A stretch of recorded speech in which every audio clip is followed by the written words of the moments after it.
It's only very rarely in the history of music that a singer's impact and reputation transcends that of pure music. But that is undoubtedly the case with Marian Anderson.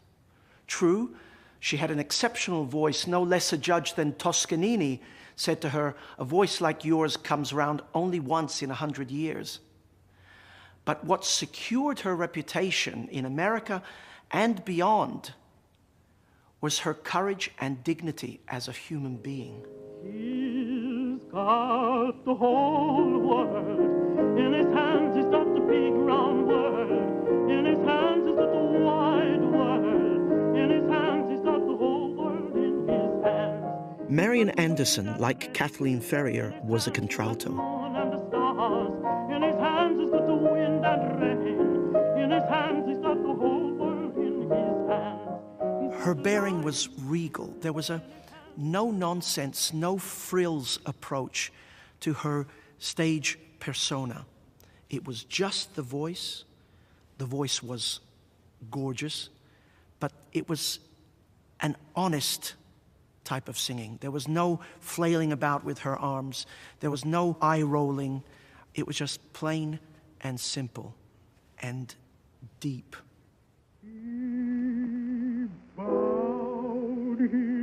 His head on down, and he never said a mumbling word.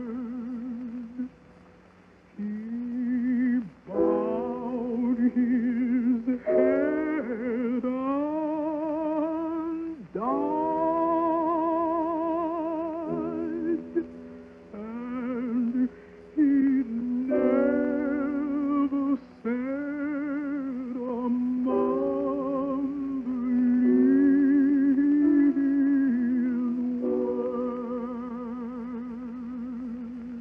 That's not a voice, that's a cello.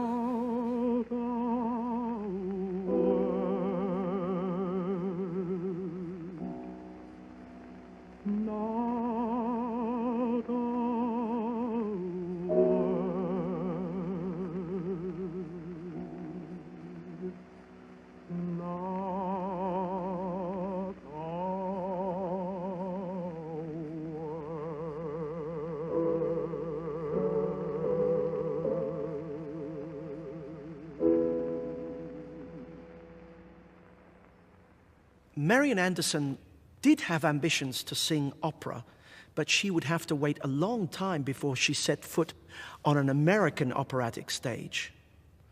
This had nothing to do with the quality of her voice. It had everything to do with the color of her skin. Marian Anderson was born in 1897 in Philadelphia, the granddaughter of a slave. Her early career was beset by prejudice, but slowly the tide turned in her favor. In 1939, President Roosevelt himself engineered a concert for 75,000 people at the Lincoln Memorial in Washington.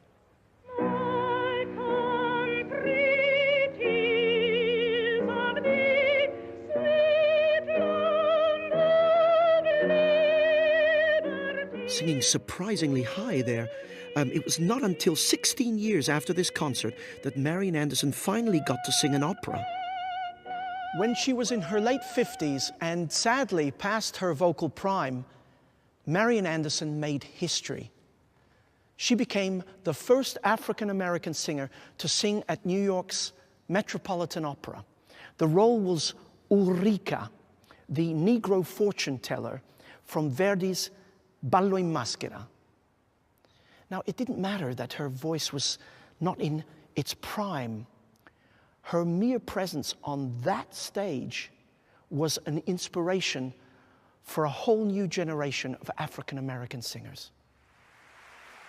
I was fortunate enough to be in the audience, and she stood there, Anderson, and she sang with strength that was even more, with dignity that was even more, with excitement that was even more, personally for me that night. And I knew I'm leaving from this audience And I'm going down there, and I know it is very much because of her.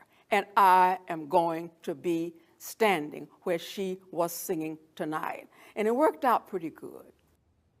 Marian Anderson is a shining example of a great artist and a courageous human being. Two of the most celebrated American mezzo-sopranos of their generation cited Marian Anderson as an inspiration, Grace Bumbry and Shirley Verrett.